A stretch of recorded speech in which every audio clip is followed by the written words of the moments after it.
August 1st, 1943, 7 o'clock in the morning. The Libyan desert is a furnace, even at this early hour. On the scorched earth airfields around Benghazi, the air itself seems to vibrate, not just with the shimmering heat, but with the deafening, earth-shaking roar of 448 Pratt & Whitney twin Wasp engines coughing to life. 178 B-24 Liberator bombers, each a 10-man vessel of war, each a fragile container of hope and dread, begin to lumber down the makeshift runways. Their wings, broad and unforgiving, are heavy with a staggering amount of fuel and a deadly payload of high explosives. This is the genesis of Operation Tidal Wave, one of the most audacious, complex, and ultimately tragic aerial assaults ever conceived by military planners. Their target is a continent away, a journey that will take them across the vast, indifferent expanse of the Mediterranean Sea, over the jagged, cloud-shrouded peaks of Albania, and deep into the hostile heart of Axis-controlled Europe. Their final destination, Ploiești, Romania. This is not just another industrial city. It is, for all intents and purposes, the gasoline station of the Nazi war machine. The sprawling complex of 9 massive oil refineries clustered around the city are the source of over a third of the Third Reich's petroleum, the lifeblood that fuels its panzers, its U-boats, and its Luftwaffe. To the strategic planners in Washington and London, the men who move divisions around on maps like chess pieces, Ploiești is more than a target. It is the taproot of German might. And they have gambled everything on the belief that if they can sever this route, they can shorten the war, potentially by months, even years. But the 10,000 young men climbing into the sky this morning, the pilots, navigators, bombardiers, and gunners, know a different, more visceral truth. They've been told it will be a surprise attack, a low-level surgical strike to be executed with such breathtaking speed and precision that the enemy will be reeling before their anti-aircraft defenses are even fully awake.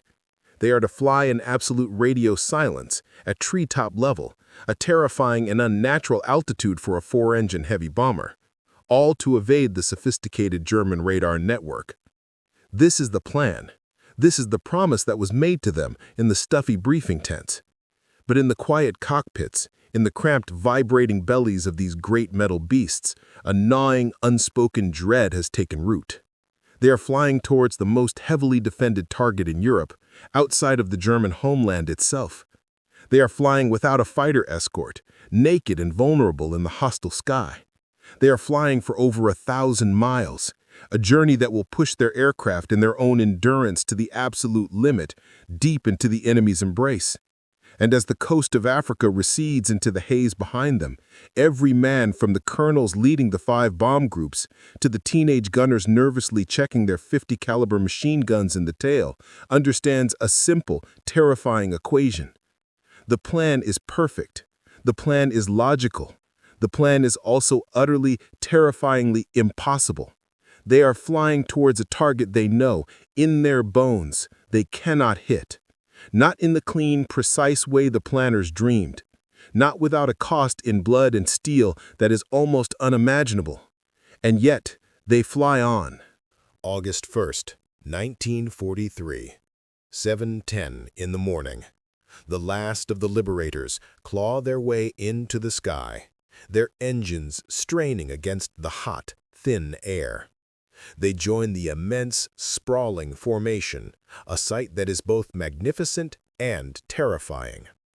The air is thick with the acrid smell of high-octane fuel and the gut-churning anxiety of 1,751 young men, most of whom have never seen their 25th birthday.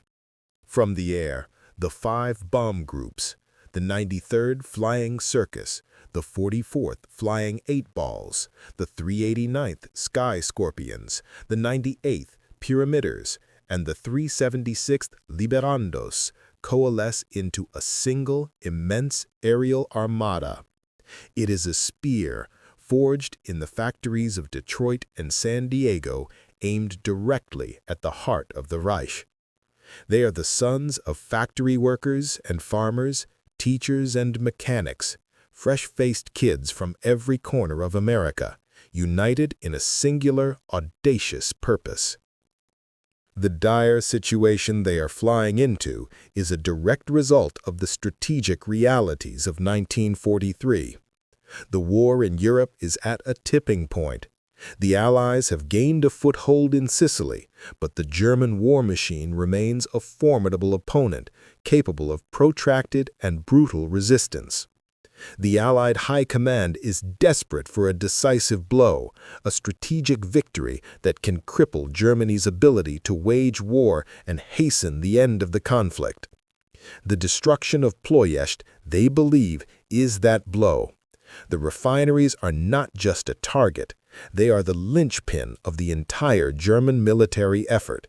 Without Ploiești's oil, the panzers on the Eastern Front will grind to a halt, and the Luftwaffe will be left stranded on its airfields. The stakes could not be higher. The mission, codenamed Operation Tidal Wave, is the brainchild of Colonel Jacob E. Smart, a brilliant, uncompromising strategist from the staff of General Hap Arnold. His plan is a radical, almost heretical departure from the high-altitude, daylight precision bombing doctrine that the USAF has staked its reputation and its resources on. Smart's logic is brutal and direct. High-altitude bombing has proven too inaccurate to guarantee the destruction of specific, hardened targets like the cracking towers and distillation units of the Ploiești refineries. Therefore, to ensure their annihilation, the bombers must go in low, so low that they can practically skip their bombs into the vital machinery. So low, they hope, that they will be under the German radar net until the last possible shocking moment. It is a gamble of monumental proportions, a roll of the dice with the lives of nearly 2,000 men and the future of the strategic air war. The prohibiting order, though not explicitly forbidding the mission, is woven into the very fabric of established doctrine. The unwritten rule, the core belief of the USAF, is that heavy bombers do not, under any circumstances, operate without fighter escort deep inside enemy territory. Furthermore, they are strategic assets designed to fly in the relative safety of the stratosphere, not to engage in low-level, high-risk tactical strikes. The order from the highest echelons of command, however, overrides all of this. General Uzel Ent, the mission commander, has been given a directive that is chilling in its simplicity: press the attack at all costs. The strategic importance of Ploiești is deemed so critical that he has grimly confided in his subordinate commanders that, if nobody comes back, the results will be worth the cost. This is not a raid, it is a sacrifice, a calculated offering of men and machines on the altar of grand strategy. The forbidden tool for this sacrifice is the B-24 Liberator itself, or more accurately, the manner in which it is being used. The Liberator is a magnificent, cantankerous beast of an airplane. It has the range, the payload, and the ruggedness for the job. But it has never been used like this. To fly a 4-engine heavy bomber at treetop level for hours on end is to fly against its very nature. It is an incredibly wasteful, dangerous, and utterly unauthorized use of a strategic weapon. The B-24 is a creature of the high, thin air, a long-range bomber designed for formation flying and strategic bombardment, not a hedge-hopping monster navigating by treetops and railway lines. In the hands of the tidal wave crews, it has become a forbidden tool, a sledgehammer being used for a scalpel's work, a violation of every principle they had been taught. And then, just a few hours into the mission, the impossible plan begins to unravel. Over the shimmering Mediterranean, the lead navigator's plane, the B-24 Wongo Wongo, for reasons still debated by historians, pitches violently and plunges into the sea, taking with it the man responsible for guiding this immense fleet to its pinpoint targets. A shock wave of silent dread ripples through the formation. Soon after, as they cross the coast and head inland over the Pindus Mountains of Albania, a wall of thick, impenetrable cloud confronts them. Strict radio silence is to be maintained at all costs, but the formation is fracturing, the neat, orderly procession of bombers dissolving into scattered, isolated groups, each leader forced to navigate by wits and dead reckoning. The element of surprise, the very cornerstone of the mission, is bleeding away with every passing minute of confusion. At this moment, every commander, every pilot is faced with a stark, career-defining choice. Turn back, and the mission fails completely. The lives lost so far, the months of planning will all be for nothing. Press on, and they fly into the teeth of a now alerted enemy, their meticulously crafted plan in tatters. In the cockpit of his B-24 Hail Columbia, Colonel John R. Killer Kane, the hard-bitten commander of the 98th Bomb Group, makes his decision. He will not turn back. He will lead his men to the target, through whatever hell awaits them. It is a quiet, determined choice, a monumental gamble echoed in the cockpits of other leaders across the scattered formation.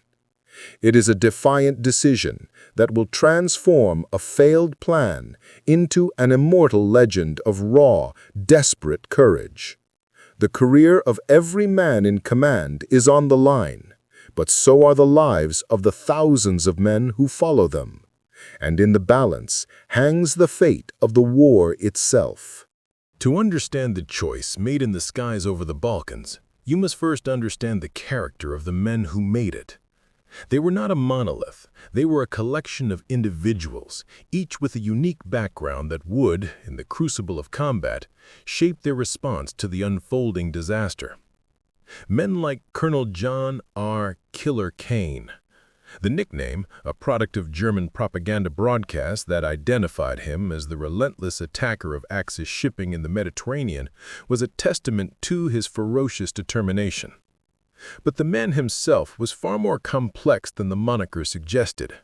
Born in McGregor, Texas, the son of a Baptist minister, Kane was a product of the Depression-era South, a world that taught lessons of resilience and self-reliance. He had been a football and basketball star at Baylor University, a young man who understood the dynamics of a team and the absolute necessity of a leader to drive it forward, even when the odds were stacked against them. Before the war, as a young officer in the Army Air Corps, he wasn't known for his daredevil antics, but for his meticulous, almost obsessive attention to detail. He saw the world and the art of flying in terms of angles, fuel consumption, and calculated whisks. He was a pilot who flew by the book, but who also possessed a Texan's innate distrust of any plan that didn't account for the unpredictable, chaotic nature of reality. He had also been shaped by tragedy. As a young man, he had survived a horrific bus crash that killed 10 of his teammates, an event that instilled in him a profound sense of purpose and a fatalistic acceptance of risk. He was exactly the kind of man you wanted leading a mission like this. A man who understood the plan, but who was not a slave to it. A man who could improvise when the carefully laid blueprints of the strategists were shredded by the chaos of combat. Alongside Kane were other leaders of equal mettle. Colonel Addison Baker of the 93rd Bomb Group, the Flying Circus, was a veteran of the air war over Europe, a man who had already completed a full combat tour and had volunteered for another. He was older than most, a calming presence to his men, and he possessed an unshakable confidence in his own judgment. Then there was Colonel Leon Johnson of the 44th Bomb Group, a quiet, methodical engineer from Washington State who approached the mission with a cool, analytical mind. He saw the raid as a complex mechanical problem to be solved, a series of variables to be managed, even as those variables spun wildly out of control. These three men, Kane, Baker, and Johnson, represented the archetypes of leadership that would be tested to their absolute limits on this day. The strategic context of Operation Tidal Wave was born from a desperate need. By the summer of 1943, the Allied war machine was gaining momentum, but the German behemoth was still formidable. And it was fueled, in large part, by the 9 massive oil refineries clustered around the Romanian city of Ploiești. This complex, with names like Astra Romana, Concordia Vega, and Steaua Romana, was the single largest supplier of oil to the Axis powers, a veritable fountain of fuel that kept the panzers rolling on the Eastern Front and the Luftwaffe flying over occupied Europe. Winston Churchill himself had identified its destruction as a potential knockout blow to the German war effort. The mission's planners, led by the brilliant Colonel Jacob Smart, had spent months poring over maps, intelligence reports, and even pre-war tourist postcards to construct their intricate low-level attack plan. Every bomb group had a specific set of targets with designated approach routes and precise timings, all designed to strike the 9 key refineries simultaneously in a disorienting, overwhelming wave. But the Germans were not idle. The defense of Ploiești had been entrusted to Luftwaffe General Alfred Gerstenberg, a ruthlessly efficient commander and a pioneer of integrated air defense systems. He had transformed Ploiești into a fortress, one of the most heavily defended targets in Axis Europe. He had ringed the refineries with hundreds of anti-aircraft guns, from the nimble, rapid-firing 20mm cannons to the dreaded 88mm flak batteries, many of which were cleverly concealed in haystacks, mounted on railroad cars, and hidden inside dummy buildings and on the tops of flak towers. A sophisticated network of Würzburg radar stations provided early warning, and a potent force of German and Romanian fighter aircraft, including elite units flying Messerschmitt Bf-109s and the capable Romanian IAR-80s, were on constant alert. Gerstenberg had even created a smoke-generating system to obscure the targets. The Allies, relying on outdated intelligence, tragically underestimated the sheer scale, sophistication, and integration of these defenses. They were flying into a meticulously prepared kill box. Aboard Kane's B-24, the Hail Columbia, the tension was a palatable entity, a physical presence in the cramped fuselage.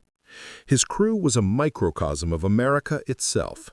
There was his co-pilot, a quiet man from Ohio who chewed on an unlit cigar, his knuckles white on the controls. His navigator, a former accounting student from Philadelphia, was already sweating over his charts.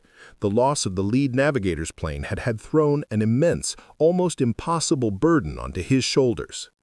In the back, the gunners, kids from Brooklyn and rural Iowa, scanned the empty skies, their youthful bravado slowly being eroded by the immensity of the task ahead and the unnerving silence on the radio.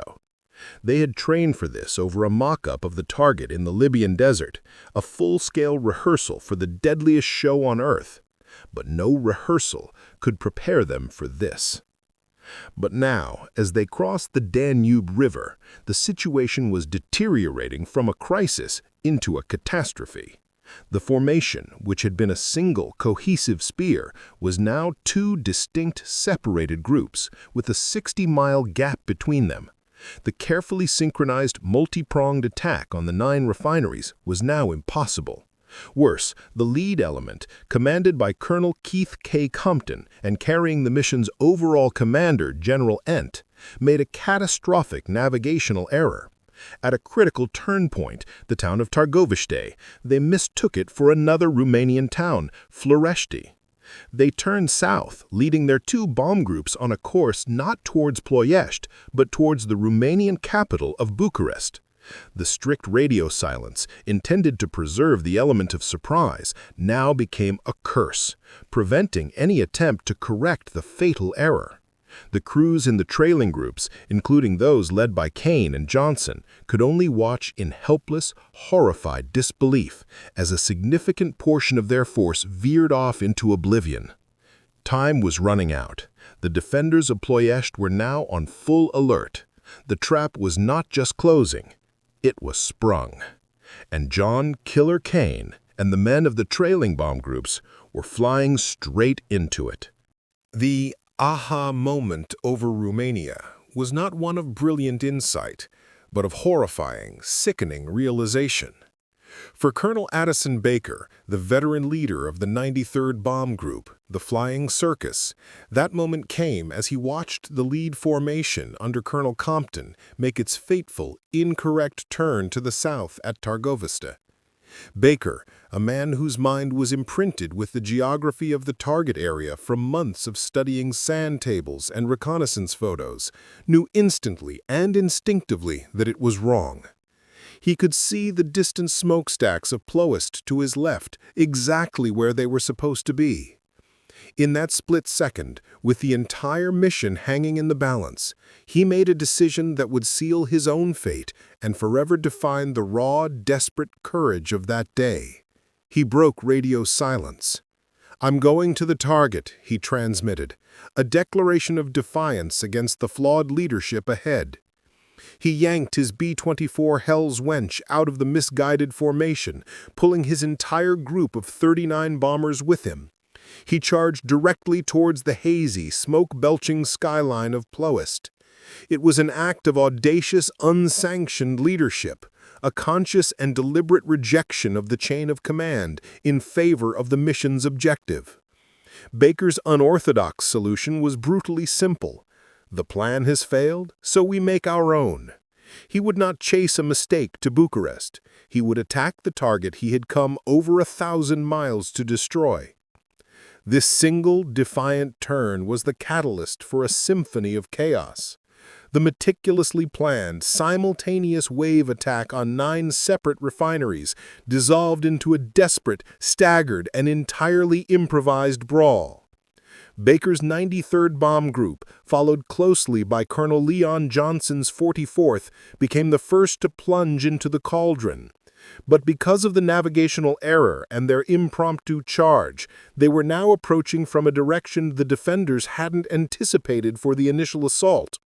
They were flying towards targets that had been assigned to other groups, into a maelstrom of concentrated fire that was supposed to be diluted across a much wider, multi-pronged attack. The execution was brutal and immediate. At an altitude of just 500 feet, the B-24s were impossibly large, slow-moving targets. The sky erupted in a wall of black, greasy puffs of smoke. The German and Romanian flak gunners, initially confused by the errant formation heading towards Bucharest, now had a perfect, unexpected target directly in their sights. Concealed 88mm guns opened up from haystacks and the roofs of buildings, their shells tearing through aluminum skin with sickening ease. Machine gun nests on specially constructed flak towers stitched deadly lines of fire across the wings and fuselages of the lumbering bombers. Baker's own aircraft was hit almost immediately, and then hit again, its right wing erupting in a sheet of flame. Yet with his bomber mortally wounded, he held his course, a fiery beacon leading his men into the inferno. He continued to fly until the B-24, its controls gone, finally pitched over and crashed into the refinery complex, a funeral pyre in the heart of his objective. For this ultimate act of leadership and sacrifice, both he and his co-pilot, Major John Jerstad, would be posthumously awarded the Medal of Honor. From the enemy's perspective, the American attack was tactically inexplicable, a masterpiece of confusion. It was a tactical enigma that defied all their training and expectations. First, a large formation is detected heading for the capital, Bucharest, drawing fighters and alerting defenses there. Then, suddenly, from a different direction entirely, another group of bombers appears at treetop level, charging headlong into the most heavily defended sector of the city. Then, Just minutes later, as the first waves are being torn apart by the concentrated flak, two more groups, Colonel Kane's 98th and the 389th, arrive from the correct, originally planned direction. They're forced to fly into a sky already choked with black smoke from burning oil tanks, the wreckage of falling aircraft, and the premature explosions of their own delayed action bombs dropped by the preceding waves. The German commander, General Gerstenberg, had drilled his men relentlessly for a coordinated high-altitude attack. What he got was a chaotic, low-level knife fight from multiple directions at once. The American plan had failed so completely that it had inadvertently created a new, terrifying one. A chaotic, multi-axis assault that overwhelmed the defenders' command and control. German fighter pilots scrambled to intercept a high-altitude threat, were now diving frantically into the thick flak, trying to engage bombers that were flying below them, sometimes just feet above the ground, weaving between smokestacks and power lines. The sheer, bloody-minded, almost suicidal aggression of the American pilots was in itself a form of psychological warfare. The Germans had expected a bombing raid. They were getting a cavalry charge from hell. The Great Escape was a running battle that stretched for hundreds of miles. For the crews that made it through the target area, their bombs dropped, the ordeal was far from over. Crippled bombers, trailing smoke, leaking fuel and carrying dead and wounded crewmen, tried to climb away from the flak, only to be pounced on by swarms of enemy fighters. The B-24, flown by Second Lieutenant Lloyd Herbert Hughes of the 389th, was a flying inferno, its belly soaked in gasoline pouring from ruptured fuel tanks, which was then ignited by the explosions of bombs from the aircraft ahead. Hughes knew he and his crew were doomed, but he held his course, his plane a sheet of flame, dropped his bombs squarely on the target, and then tried to crash land in a dry riverbed, a final, desperate attempt to save his crew. He and 6 others were killed. Hughes would also receive a posthumous Medal of Honor. Planes went down in Romanian fields, in the Carpathian Mountains, and into the blue waters of the Mediterranean.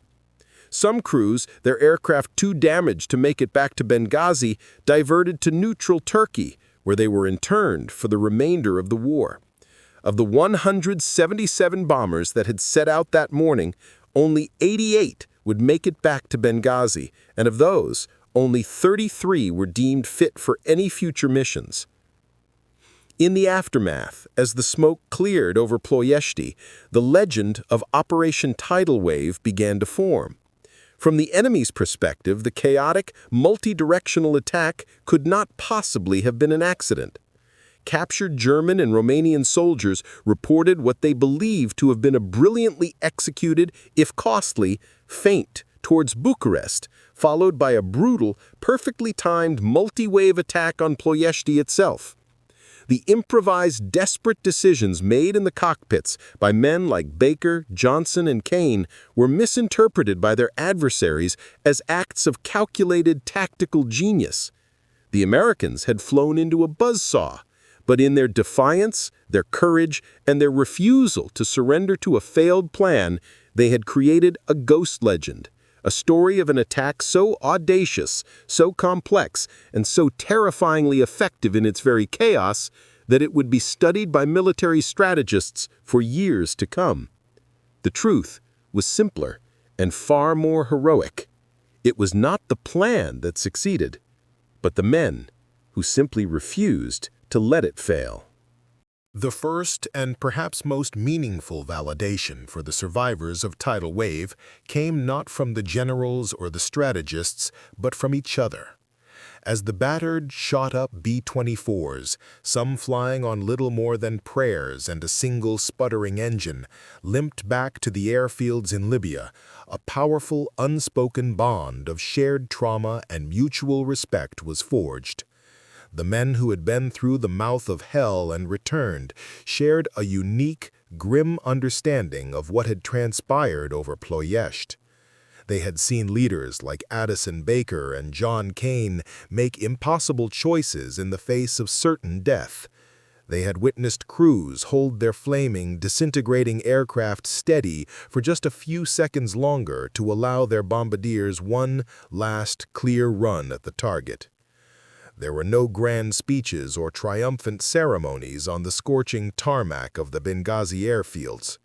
There was only a profound, exhausted silence, broken by the wail of ambulances and the low murmur of ground crews staring in disbelief at the returned aircraft. Planes with their noses shot off, their tails shredded, their wings looking like Swiss cheese. A shared glance between two pilots, a hand on a shoulder of a weeping gunner, the silent acknowledgement of a debt that could never be repaid to the friends who weren't coming home. They knew, without being told, that the individual acts of defiance, the decision to break formation, the choice to press on when the plan had dissolved into chaos, had been the only thing that salvaged the mission from complete and utter disaster. This peer recognition, the quiet nod of respect from a man who had been there with you, was the first and most honest reckoning. The formal debriefings, however, were a different, more chilling story. In the sterile, fluorescent-lit intelligence huts, far from the smoke, the flak, and the fear, the mission was dissected with cold, unforgiving logic. The numbers were staggering, almost incomprehensible. 53 aircraft and their crews lost, another 55 so heavily damaged they were barely flyable. 310 airmen killed or missing, another 190 captured by the enemy or interned in neutral Turkey. It was, proportionally, the costliest major air raid conducted by the United States Army Air Forces during the entire war, a day that would forever be known in the annals of the 8th and 9th Air Forces as Black Sunday. The by-the-book staff officers, confronted with the fractured formations, the catastrophic navigational error, and the staggering casualty figures, saw a mission that had failed to adhere to its intricate, beautifully crafted plan. Colonel Kane and Colonel Leon Johnson, who had both led their groups through the inferno and brought a portion of them back, found themselves in the surreal position of defending their life-or-death decisions to men who could only see the deviation from the plotted lines on a map. The questions were sharp, pointed, heavy with the implicit accusation of incompetence.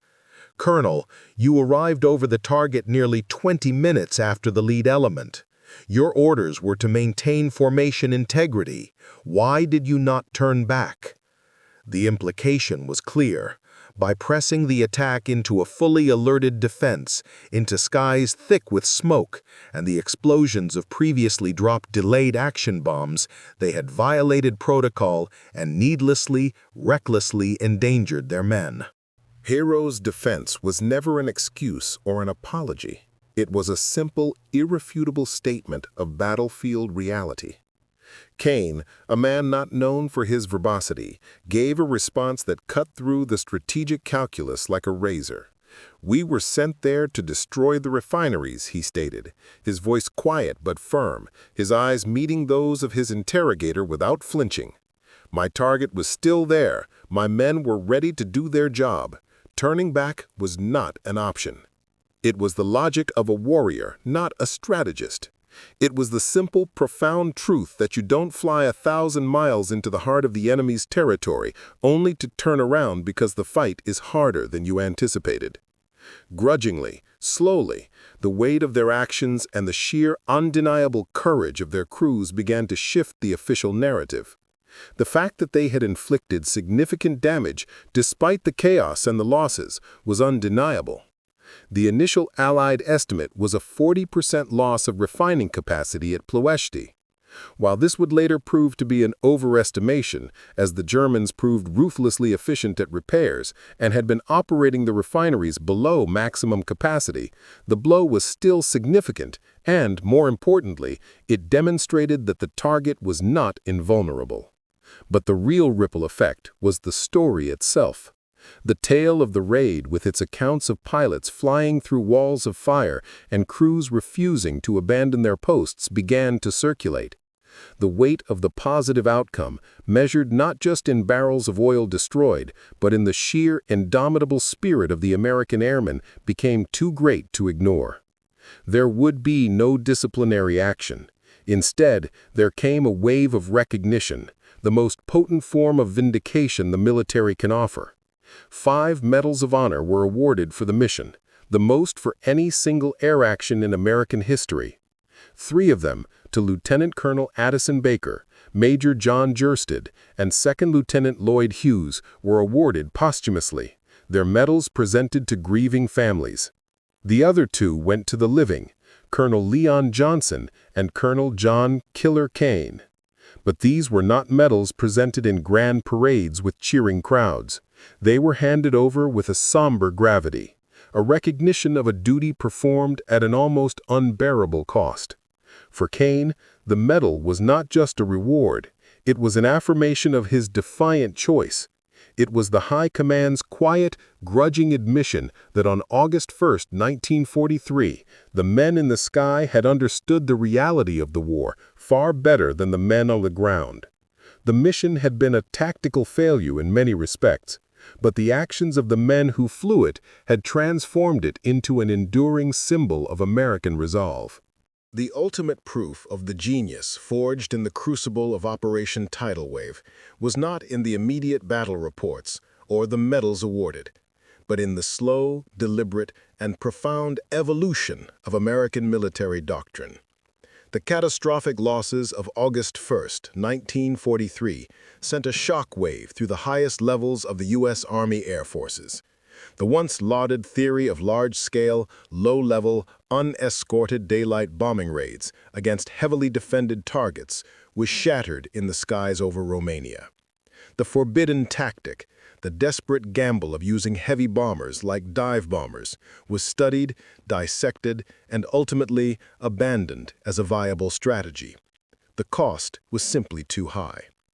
The lessons learned from Tidal Wave were paid for in blood, but they were learned well. The mission became a case study in what not to do. Planners concluded with grim certainty that such a mission could not succeed without first achieving air superiority and crippling the enemy's air defenses. The focus of strategic bombing shifted, and the resources of the American military-industrial complex were poured into solving the problem that Ploiești had so brutally exposed. The doctrine that emerged was a direct consequence of the sacrifice made that day. It emphasized high-altitude precision bombing, but with a crucial, game-changing new component: long-range fighter escorts. The development and deployment of the P-51 Mustang, with its revolutionary Merlin engine and its ability to accompany the bombers all the way to their targets and back, was the answer to the question posed by the flak guns of Ploiești. The failure of Tidal Wave directly led to the success of the later air campaigns that would systematically dismantle the Luftwaffe and pave the way for the D-Day landings.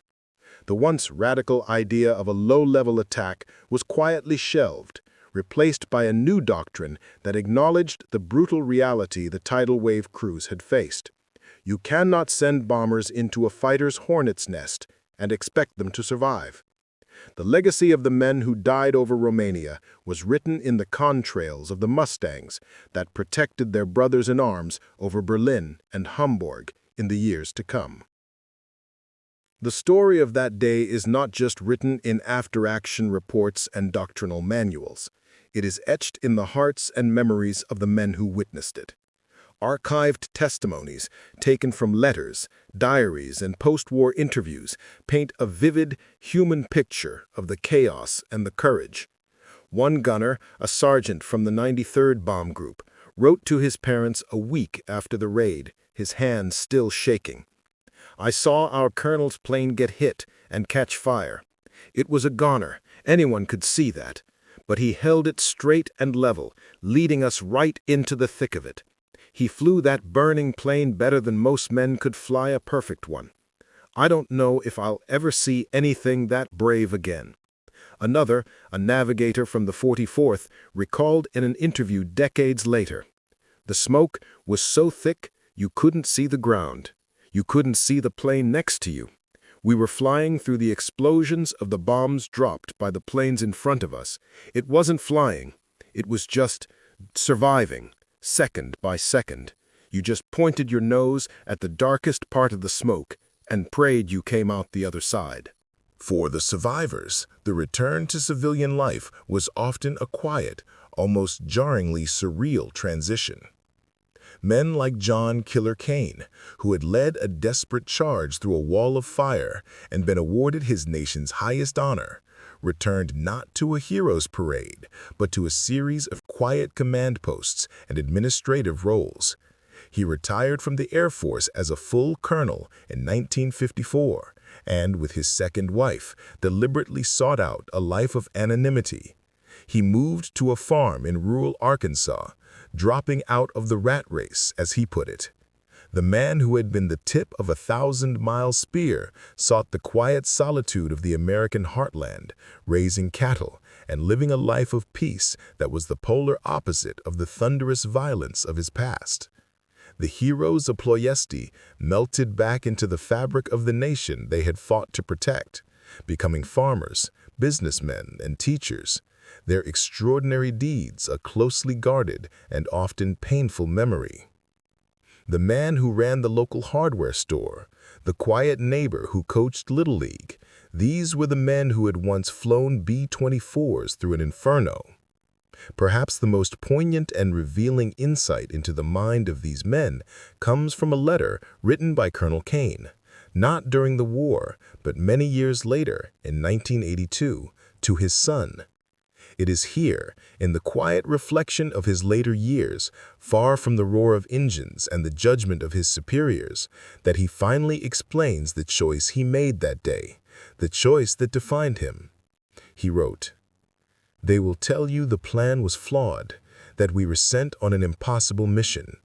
And they are not wrong, but they miss the point. The plan is always just the starting line. It is what you do when the plan falls apart that truly matters." On that day, over Romania, we were faced with a choice, to adhere to a failed plan or to fight. We chose to fight. We chose to trust the men in the planes beside us, not the maps and charts that had led us astray. The battlefield taught me something no manual ever could, that courage is not the absence of fear, but the decision to act in spite of it. And sometimes the only right choice is the one you have to make for yourself when the orders no longer make sense. The story of Operation Tidal Wave is not a story of a successful military plan. It is the story of what happens when a plan fails and institutional leadership is replaced by raw, profound individual courage. It is a testament to the 1,751 men who flew towards a target they were told was vital, through a defense they knew was lethal, armed with a plan that they discovered, far too late, was impossible. And maybe that's the real lesson, that sometimes history doesn't remember you for what you were ordered to do, but for what you chose to do when no one else would. If you found this exploration of leadership and courage under fire compelling, please consider subscribing to WW2 Explained. Your support allows us to continue telling these vital, unsung stories from the Second World War. Click the like button and share this video with anyone who believes in the power of the human spirit in the face of impossible odds.